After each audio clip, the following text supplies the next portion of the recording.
All right, ladies and gents, farmers and sheep, wolves, land maxis, and wool maxis, we are here with Cryptokyo and Castorinho to hear about Peak and kind of debunk some of the mystery behind it. I'd like to start with some of the basics here. And how many games have each of you played? It seems like you have a lot under your belt.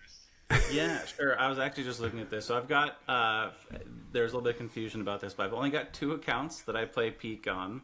Cryptokyo is one, Wolf Whisper is the other one. That bastard Whisperer is not me. But on my Wolf Whisperer account, I think I just hit this morning just shy of 900 games. Oh, sorry, just shy of 900 wins, I should say. Okay. Wins. Wow. Oh, jeez. And I don't know actually what my Cryptokyo wallet's at. It's much smaller. I just started that up season in this like the latest Shep Cup season. So yeah, but it's a lot of games. It is for sure, and mostly across Wits and Tug. Yeah. So, and I take it you work from home and you're kind of by a computer regularly, right? Yeah, or on my phone. It's the tournaments are clunky on phone, but the regular off windows they're fine. Yeah, very cool. How about you, Cast?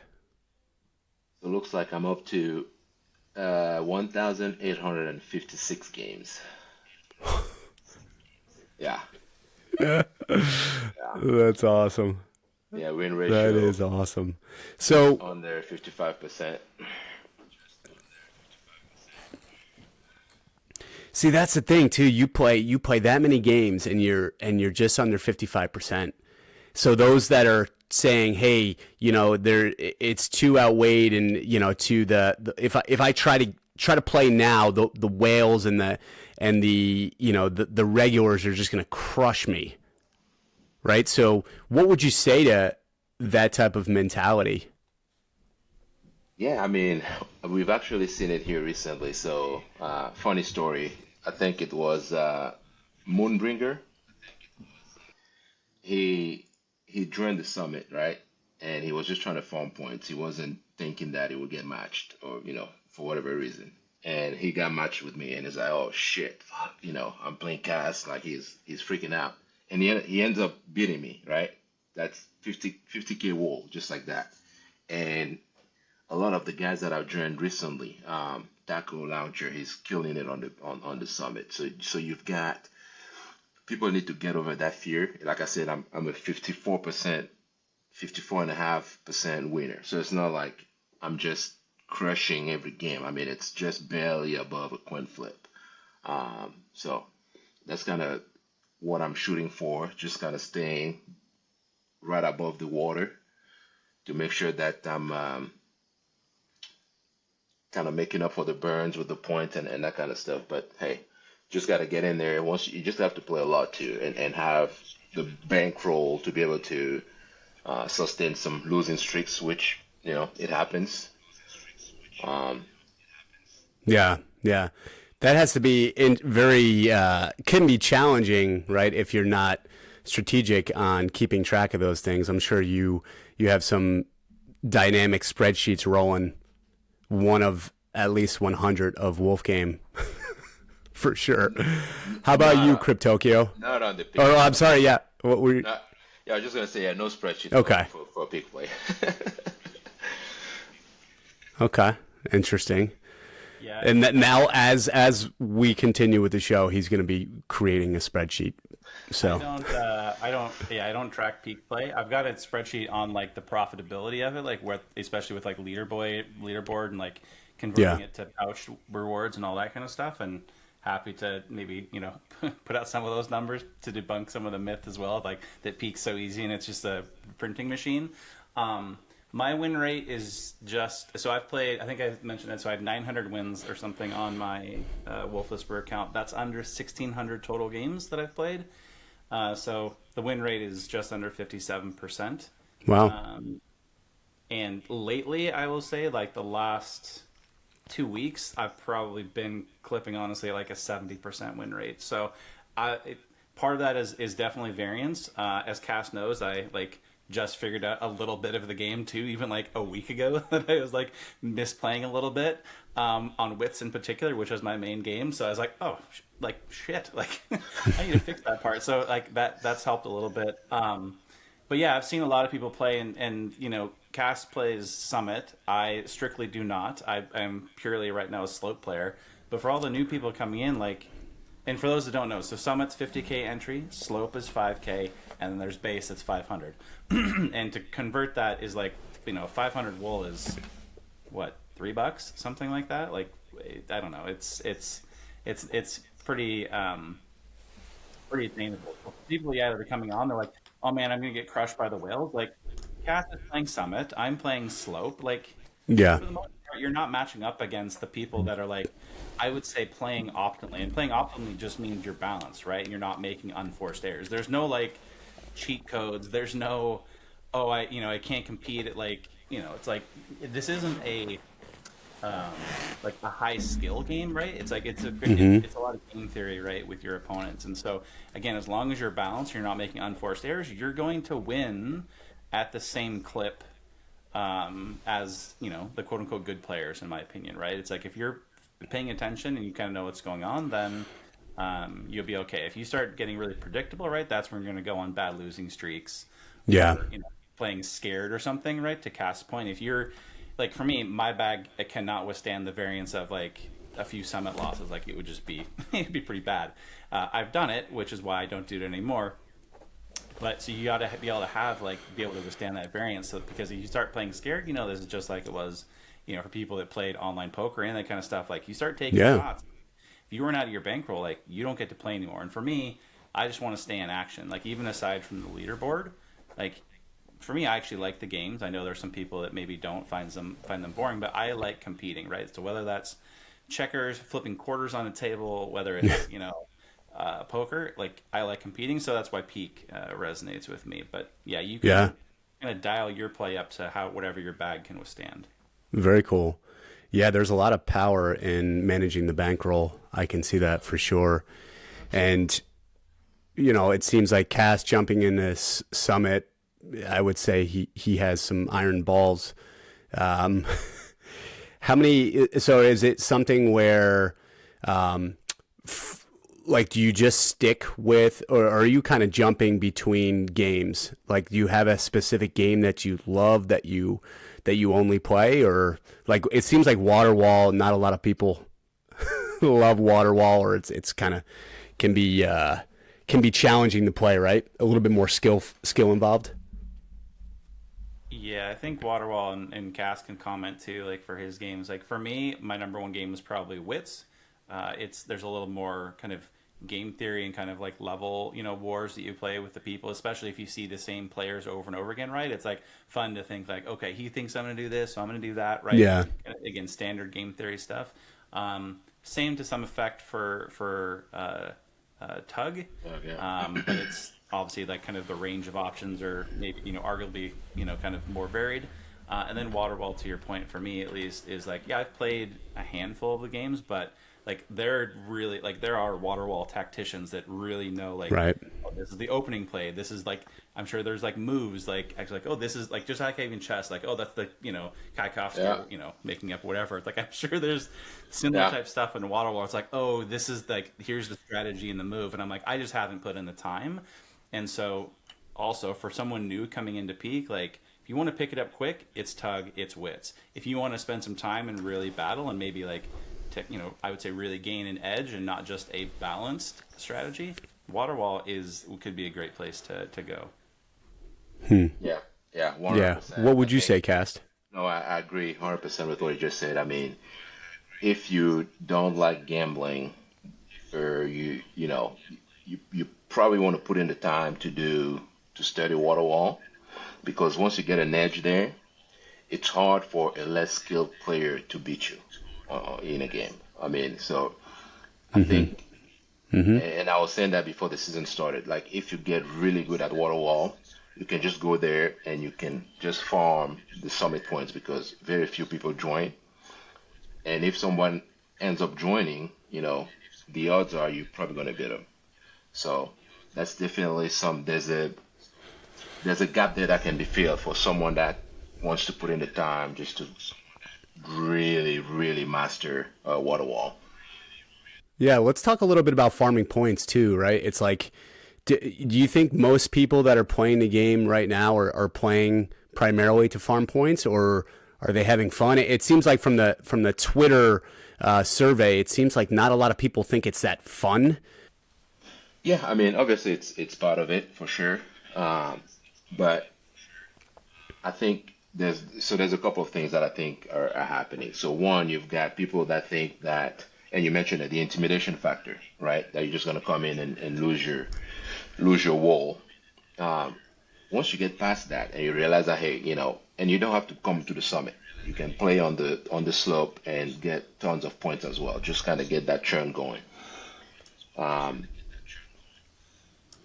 once people can get past that and they start playing, to me the games are fun. Hmm. Like we were playing this game even before the points were introduced in the system. We've been playing the game for a while. I mean, I like the games, especially with I love it. Right?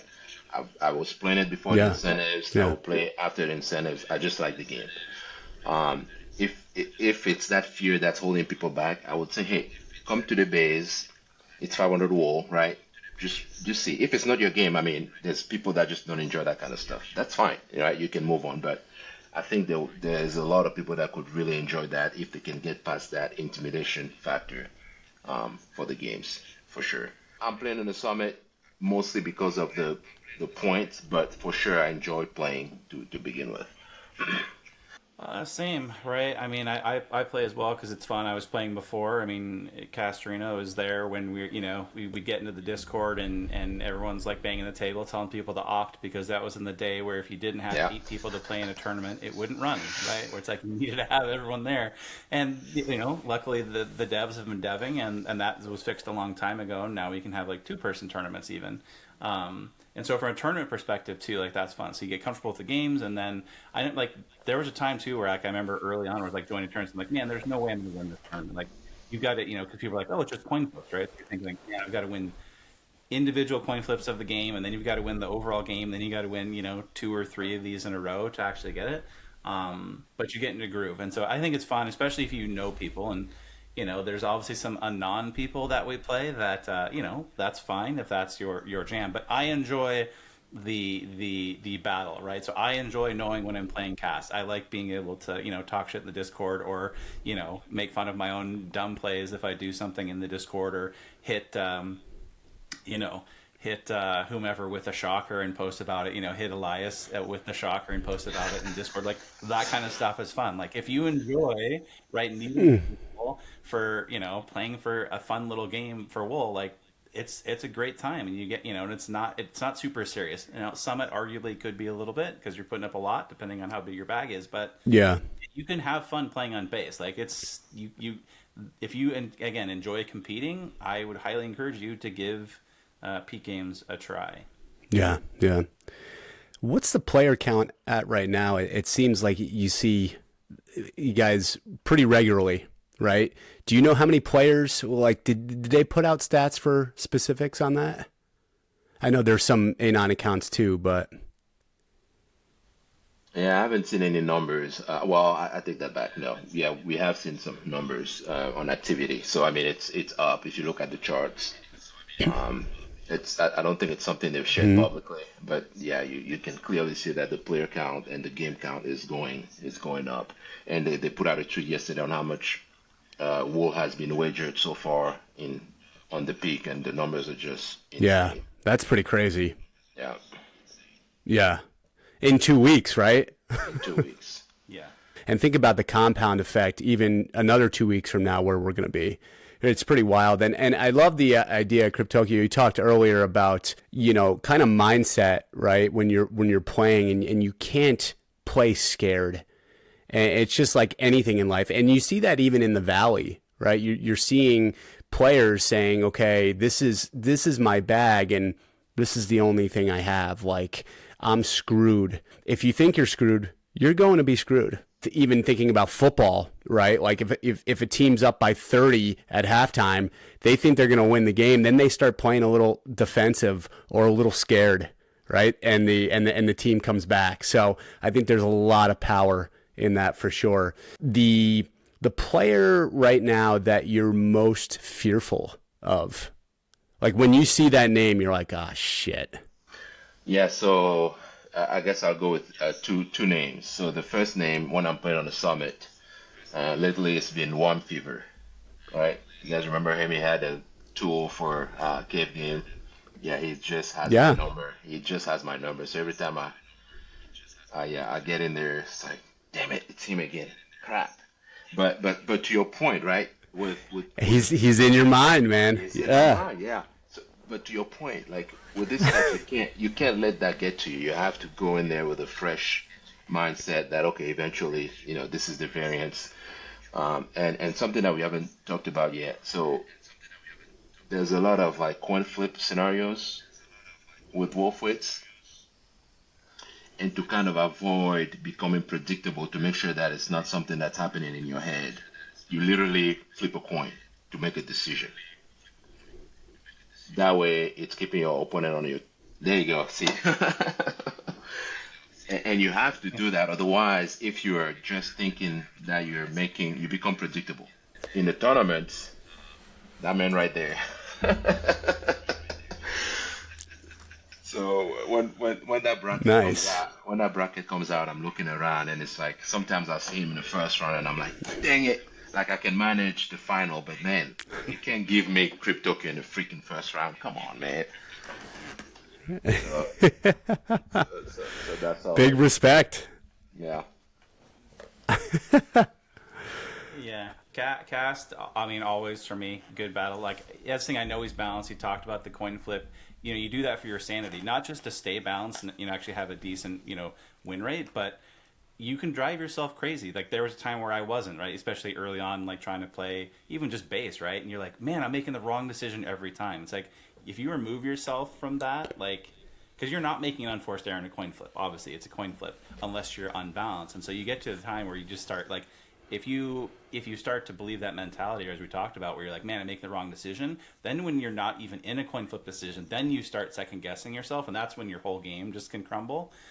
So coin flip for sure. Like, have a coin, ask a buddy, like, hey, 2 or 7. And they're like, what do you mean? Like, just tell me a number. And they're like, it's just like, okay, got it. Like, and you just go, and so that's definitely helpful. Yeah. Cast is a battler. I mean, we've talked about this often. I mean, I'm trying to chase for that top Sheps Cup 2 leaderboard spot, and every time I close, then Cast jumps ahead, and then I'll have a day where I'll win 3 tournaments or something, and I catch right back up, and the battle continues.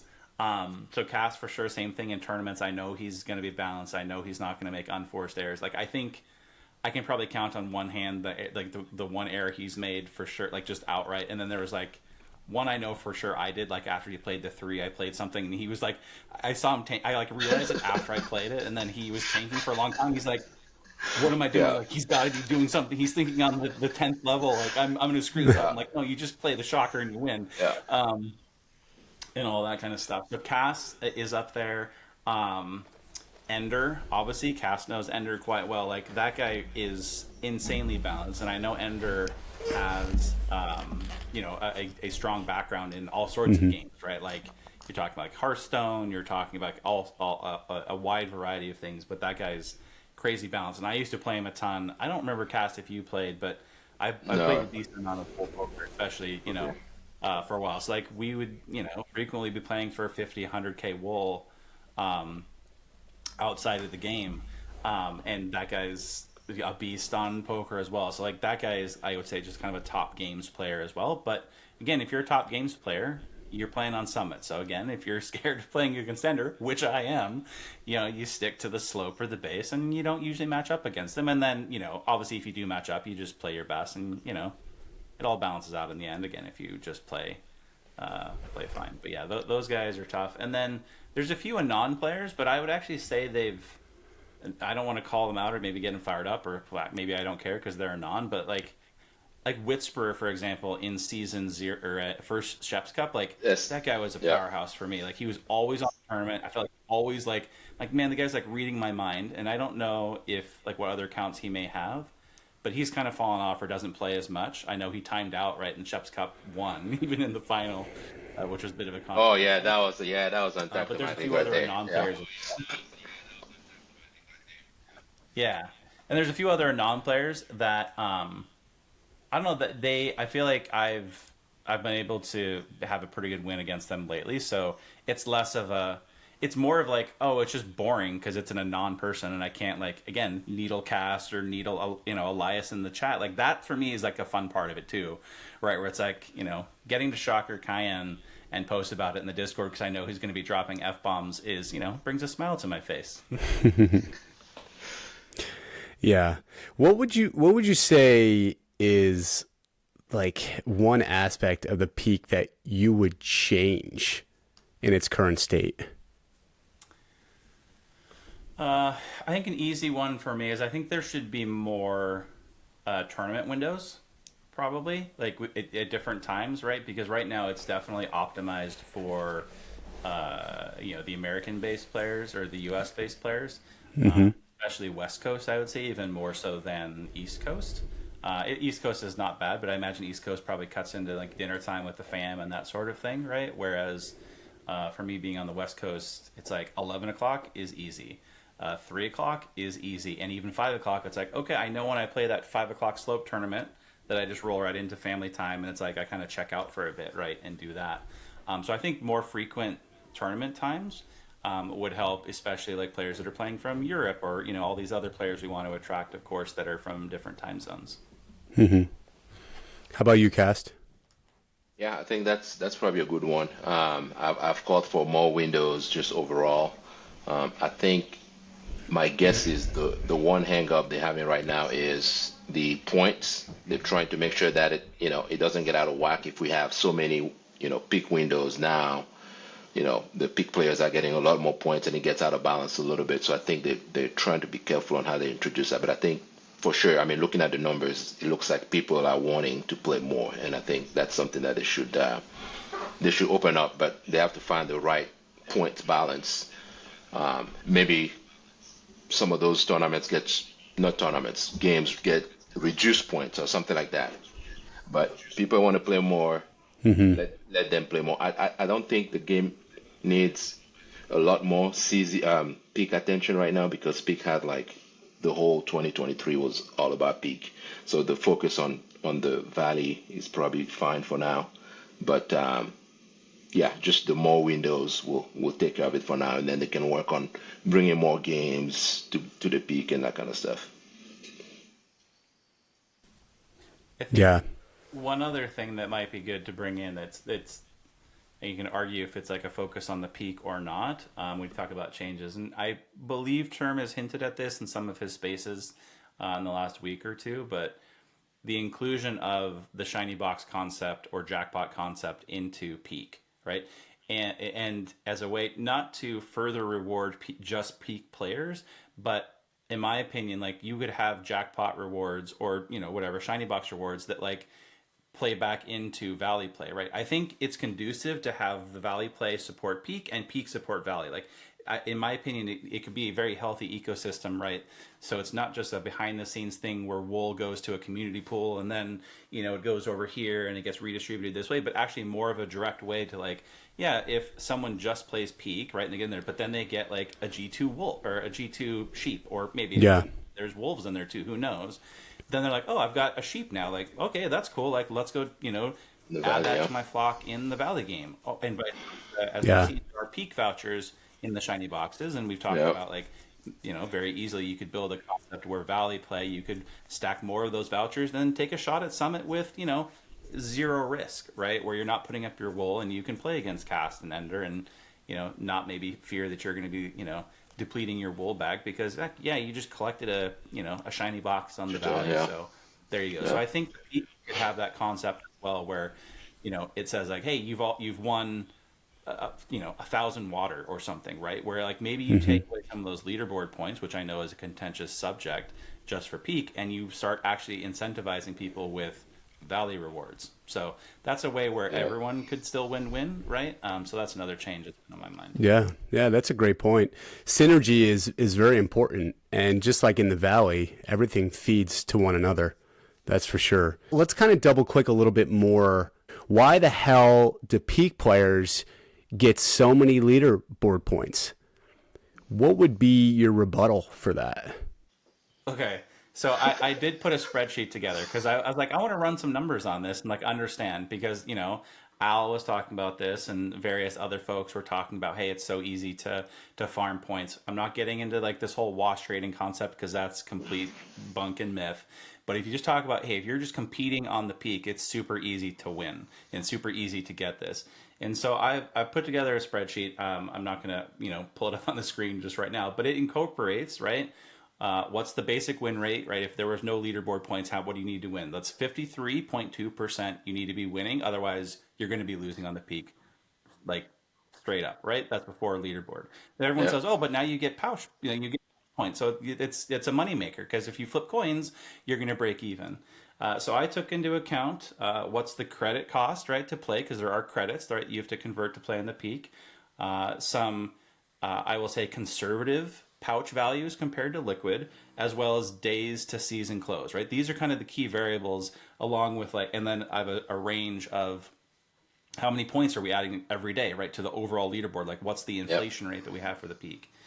And so I've got this whole kind of matrix built out, and across base, slope, and summit, like we are very close, if not at or past a 50% win rate to be positive. So what the leaderboard has done effectively is given you an extra 3.2% of winning percentage, like a percentage like boost. So it's like, great, that is helpful. It makes the game, quote unquote profitable if you are balanced and you do win at a coin flip rate. But if you're a losing player, I'm sorry, those pouch rewards aren't going to make up for it. I know there's some comments like, oh, if you're a 45 or 40% win rate player, you're just going to print. And I'm like, I've got the math. It doesn't. It's not going to work out that way. And if I'll say this, a challenge to the community for those people that are on that side, at me in the Discord, if you can show me your losing win rate on peak on any level, or across those levels, obviously it gets confusing if you do some stuff in Summit and mix your stuff. But if you show me like a spreadsheet where you're a significant losing player, like has been contended, let's see how much of a wool pouch you get, and if it makes up for your expenses. I love that, man. Putting in the work, baby. Yeah. Cool. I think that's fascinating, and I love the ones that just jump right in. Oh, this isn't fair. This is ridiculous, and then you put it out there and you say, well, I broke down the numbers, and then they go. And you go, did you break down the numbers? Well, no. I mean, I'm just kind of going up what somebody else said, right? So, Cass, what are your thoughts about it? No, that's exactly right. So I did kind of the same breakdown, and so let's say at the end of the season we have 80 million points total on the leaderboard that everyone compiled, right? I won't bore you with the math, but that comes out to, for every summit game, you turning 6,000 liquid wool into roughly 11,000 pouch wool. Now, I bet you can go into Discord right now, you'll find someone that can do that for you without the risk of playing on the summit. Like, I can get that ratio without the risk of losing money on the summit. So why would I do that? And that gets worse if we get more points. So you get to 100 million points for the season. Now that number goes way down. So that's in line with kind of what he was saying. I do think there's a conversation to be had as far as like the balance and the dilution of overall points that the summit can bring. But the notion that you can just come in here and make money no matter what, that is not accurate at all. So, but yeah, hopefully the team is working on that balance, trying to find the right numbers to make sure that, okay, it's fair to both the peak players and the valley players. But as far as just if you're looking at a straight up peak player playing all the time, you have to win to be able to make money. That's the bottom line. Yeah. I'll add to that. 100%. So yeah, cast our numbers are aligning, right? Very close on that. And again, depending on how you like value your pouch wool versus, Right. you can change the variables, of course, and get to some different numbers. And I agree on the balance between like where is the overall leaderboard point inflation coming from, right? Is it overweighted too much to peak, versus the community that plays there, compared to the valley? I think that's a very valid discussion. I've never Absolutely. argued with someone on that point for sure. Like I Yep. said, yeah, that definitely needs to be addressed and reviewed, and I'm confident that Cast and the Farmhand Council and also just the general team keep an keep an eye on that. But the thing I know, like Dio, we've had a couple chats about this as well, is that the other thing too, like one of the arguments that's brought up is like, oh well, the small and mid-sized valley player can't compete when you've got these peak players that are playing like scoring points. And my instant rebuttal is, then they can decide to play the peak as well. Whereas if let's paint a different picture where the leaderboard was only for valley play, the small player for sure would just like completely ignore the leaderboard because they know they can never compete with the trade alts, the swap shops, the seed phrases, the Corys, what have you with the world, because you're never going to build a bag big enough to compete for the leaderboard. And so the peak, in my opinion, is actually an opportunity for those small and mid-sized bag players to really get a decent sized wool pouch. I think I'm honestly a good example of that. Right now, I've put in a ton of work and I play a lot of the peak games, but like my valley bag is small, especially even compared to Cast, right? Like I've got a handful of sheep, right? 20 or something. Maybe that's big to some people, but it's not like whale status by anywhere near that, right? 3 wolves, I don't even loot that much, but I'm 30th on like the leaderboard right now, right? Which I think my pouch that I'm, again, it's not going to be this big, but if you were to stop the count right now, my pouch would be like 750k, right? Which is like, that's a significant sized pouch. And again, I think anyone that's coming in fresh to the game, if they want to, grind, because it is a grind, can get there, right? If they want to. But again, they have to, put in the work, know what their win rates need to be. Again, make sure they're balanced, all the things we're talking about. But no amount of grinding on the valley is going to get you, is going to help you accelerate up the leaderboard up the leaderboard ranks, because there's just no way, unless you do some things. But just, again, grinding out from collecting or looting or raiding, your leaderboard would be sad anyway, unfortunately, not to burst your bubble. Yeah. Love the perspective, man. Yeah, you're thinking outside the box. Yeah. And just to add, Cast. Yeah. Just a PSA here. People have to realize, because I'm always on the peak argument when we're making that points comparison, and some people just assume it's because I play peak a lot. Like, it doesn't do me any good if the end result is negative for the game, right? I've never. It's going to be really hard to have me make a biased opinion, right? So I'm always trying to rely on the numbers and things like that, and I hear people out. And this notion that we're just defending things because we're on the peak and that kind of stuff, that's just not true. I mean, you look at the rankings. If you just sort by valley, I may not be in the top 10, but I'm probably in the top 20 as well on that, right? So I understand the need for balancing things out. So just wanted to throw that out there because that's been brought up a couple of times. Yeah, it has nothing to do with me actually loving and playing peak. It's just I like looking at things from a rational standpoint, right? And I mean, I have a pretty balanced bag, I feel like, and it obviously everyone is a human, so you may have some tendencies, but overall, I always like looking at things from a fresh eyes, database standpoint when I'm, recommending something or stating, making a case for something. So Yeah. You have Tug, you have Wits, right? You have Water Wall. Is there something that you'd like to see in addition to those games? Man, that's kind of hard because what I really like about Wits and Tug, and the reason I don't put time into Waterwall much is a lot of the times I'm playing on the go. I mean, I could be in the middle of a meeting or something like that, or the kids are around. So I need something to be, it needed to be quick, and I'm done, right? Waterwall, you can't do that. Dopamine. Boom. Yeah, you have to stay there, you have to think strategy and all that. Like it takes too much time. So yeah, finding that right balance of a game that's pretty quick, but still fascinating. I don't know. I can't really. Yeah, most board games, right? It's taking time and that kind of stuff. Yeah, I've thought about this as well because I think some other people post like, "Hey, the games are boring," and I'm like, "Well, what games?" Like, I was like not challenging them. I'm generally interested. Like, what games do you think should be on the peak?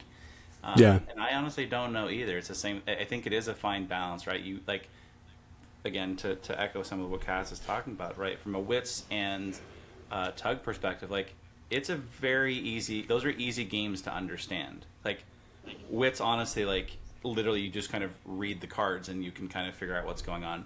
Tug, inevitably, I can tell when I'm playing someone new because they don't realize they have to win a net A of three. three wins. They just trying to shoot all of them Yeah. win three. And then I try to chime in Discord and like let people know it's like, hey, for the next time I play, but they learn like the second game, right? Like they'll figure that out pretty quickly. So like easy learning path, make it simple on the go. Um, are key. And yeah, I don't know, right? But you'd want something kind of fun, but you also don't want. Um, there's a balance too in the type of games that you choose, Yeah.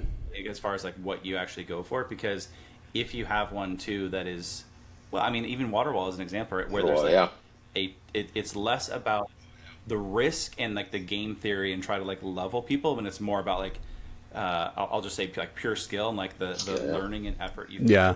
There's a fine line. of it, then it is inaccessible, right, for a lot of people. Because I opt religiously for slope for wits and tug, and for waterwall I don't even opt for base. Now I don't do that. Part of the reason is I'm pretty sure I'm going to lose.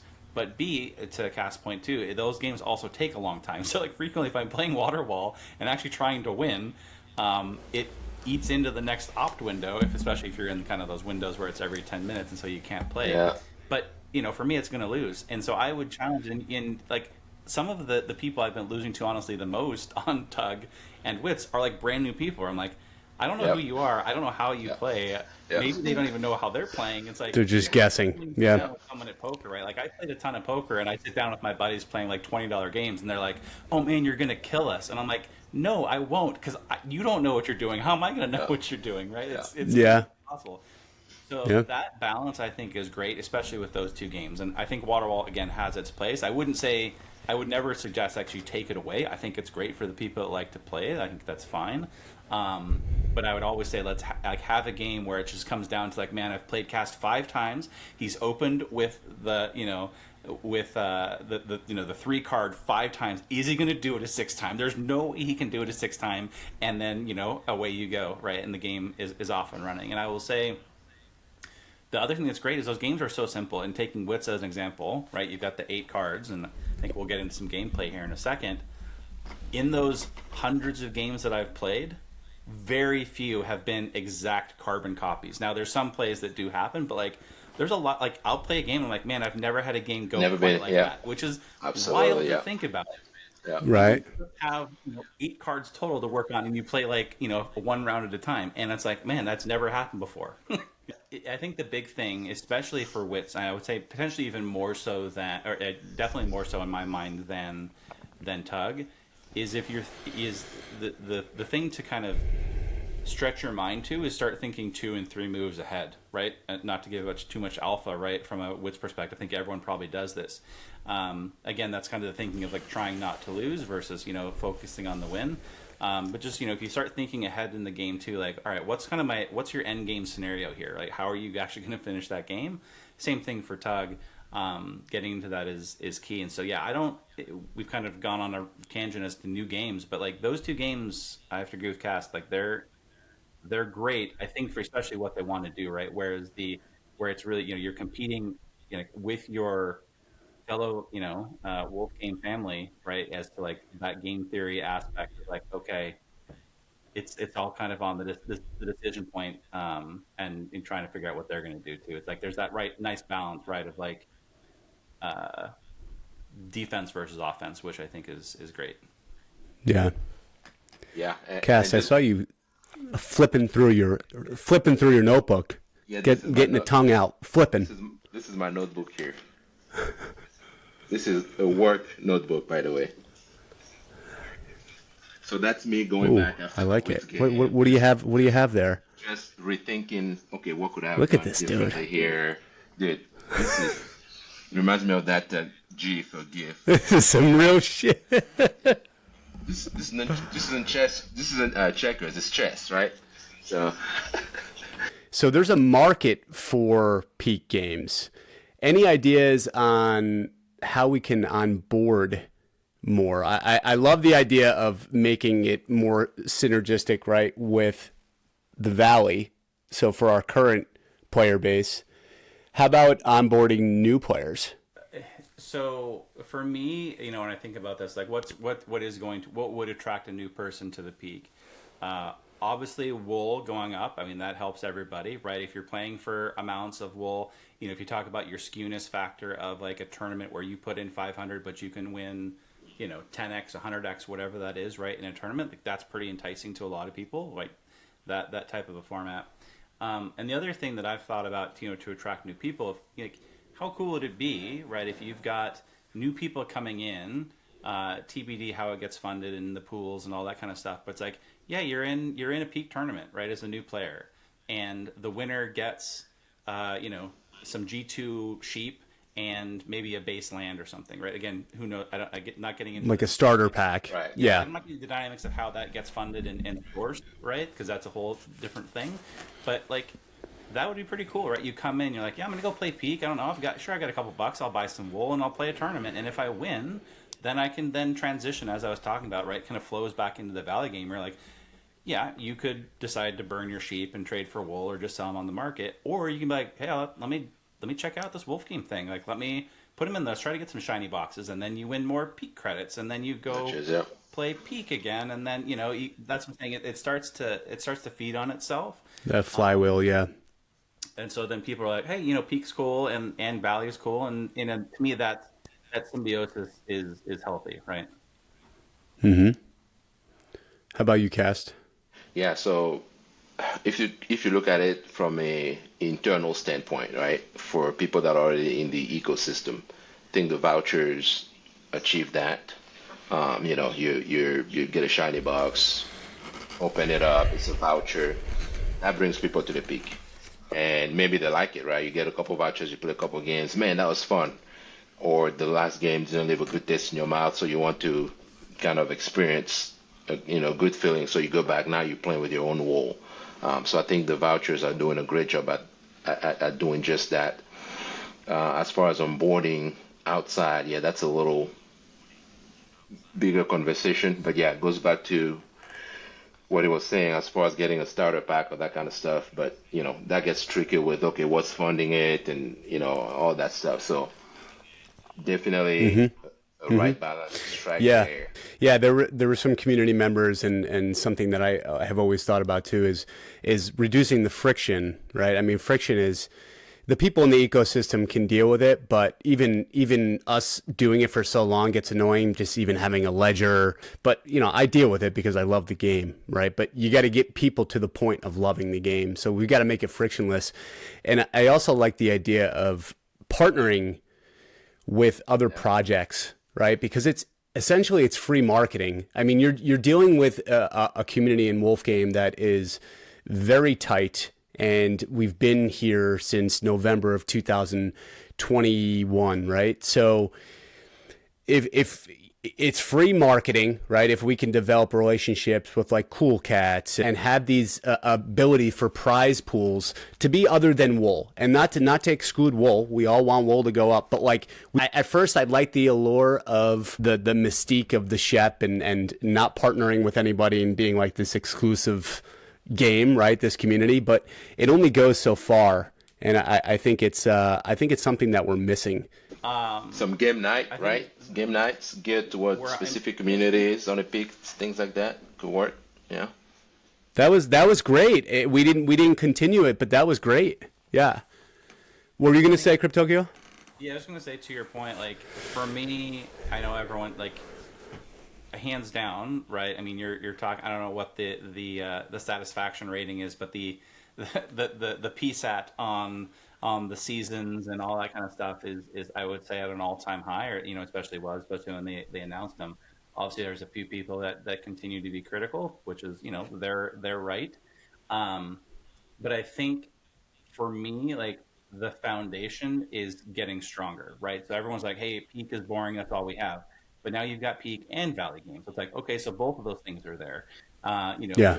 Do some other things that people want of like, hey, let's improve the mobile experience for tournaments. Great. Like there's a few things, and I think I've seen some of the team members posting about that. Like, in my opinion, the frequency with which they are putting out updates, and again, we're at this point, we're talking some more about like the shiny frequencies and all these other things like in the valley, but it applies in my mind to peak as well, right? So you start seeing these, bug fixes and weekly updates. Like that is incredibly woolish in my mind because you're getting the attention, the focus. So like you start knocking these things out, then you're not just waiting for a cryptic tweet from Shep, which everybody loves. They're fun and they're great, but like you see regular progress, then you can get to things like you're talking about, Dio, where it's like, hey, let's do a game night, and like we know if we bring in the whatever the Infinity Gods or there's fun. Like this is pretty, it's Flash, it's great. Like you guys are smooth, you guys have something figured out here. Like let's go check it out.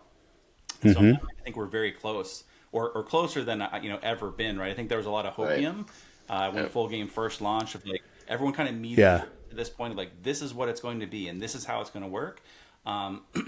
And no knock to this whole concept of like old team versus new team, but I will say that since we kind of got into this like relaunch of Full Game, like you're seeing the activity, you're seeing the attention, you're seeing the progress, like more obviously, at least in the day-to-day experiences of the game.